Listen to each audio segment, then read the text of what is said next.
It's hard to believe it, but here we are at Module 9 for the course. And I'm just going to zoom in a little bit here for you. Remember that these are the things that we'll be doing. These are also the things that are listed in the checklist. We've been following the same pattern with discussions, goodie bag reflections, and writing prompts. I think that we've all got that down now. And then your assignment this week is a professional portfolio item called Create a Learning Material. Now, let me clarify what I mean by this week. This week is either March 15th to 21st or March 22nd to 28th, depending on your spring break.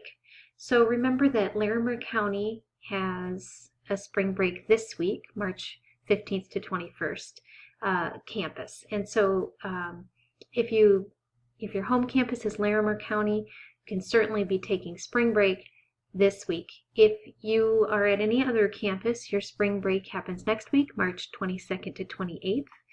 And you don't even, as an online student, you don't even have to choose. You get to choose one of those weeks to take your time off. So what's happening this week is that the Module 9 will be available throughout the next 2 weeks.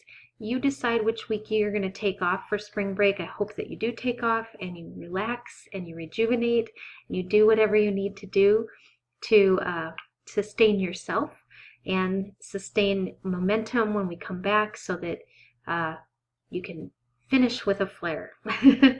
I know that it's hard this time of year, especially as things start to get more interesting outside.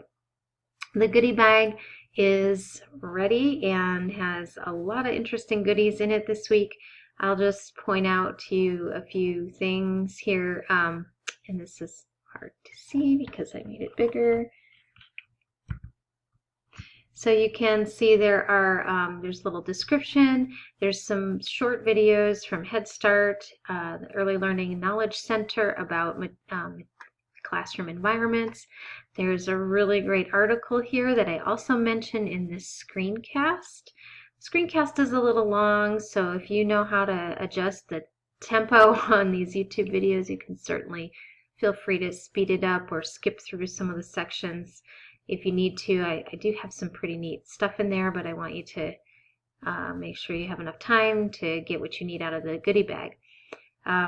This is a poem by a teacher / slam poet, and then a little more conversation here. So just some more things for you to do. I'm trying to keep the goodie bags fresh and exciting so that you at least get something out of it. So I hope they continue to be engaging for you. Since this is really our learning environment is in D2L, and I'm hoping that I can replicate a really strong learning environment for all of you, just like I would want to do for young children. Let's look quickly at the assignment. I'm actually going to pull this up a different way.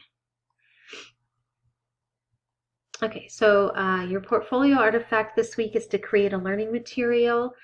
Make sure that you do read the chapter and do the goodie bag work before you try to attempt this. It'll be much easier after you do that.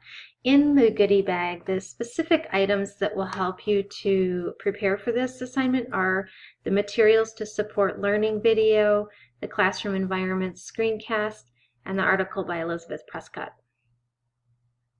So what you're going to do is create a material that will support learning in a specific developmental domain. So think about a social, emotional, a physical, cognitive, a language, or creative experience. Your material can promote a specific purpose, like a literacy bag, a story bag, or box. And I've got examples here, so I encourage you to click these when you come into them. Or include collections of loose parts. So I've given you, again, some places to click to see what I mean by that. You can use your material to enhance a learning center in the classroom, but only if you currently have control over those materials. I realize not all of you are working with children, so there are, as always, 2 options here.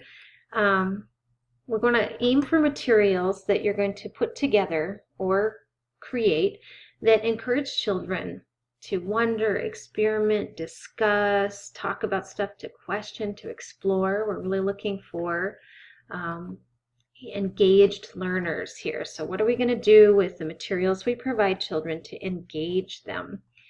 So in option 1, if you work with young children, then I want you to actually prepare the materials and display and introduce those materials to the children in your classroom and observe them. You don't have to write it down. You don't have to do this formally. Just watch. I want you to keep the activity child directed. So your role is to observe, not instruct or facilitate a teacher-directed group time kind of thing. I want you to include the following things in your submission: a title, catchy title for your materials, an age range therefore, the developmental domain or domains that you are addressing in the material selection. I want you to include photos of the child using the material. Avoid the child's face unless you have explicit written permission from parents to use them for classes. So the easiest thing to do is just make sure that there's no recognizable children in your pictures. That preserves confidentiality and is a professional practice. You need to include a written statement of the purpose of these materials. So describe why you chose it. Try to link your explanation back to what you've learned about developmentally appropriate practice and the information from a textbook and goodie bag for this module for this week. And then you're going to write a written reflection. So I want you to describe how the children responded and how you felt about what you did, what worked, what might you do differently next time, and how might you expand on this. What did you learn about yourself, the children, the materials, teaching? And I'm going to show you some examples here. If you don't work with children, hang tight. I'm just about to get to you.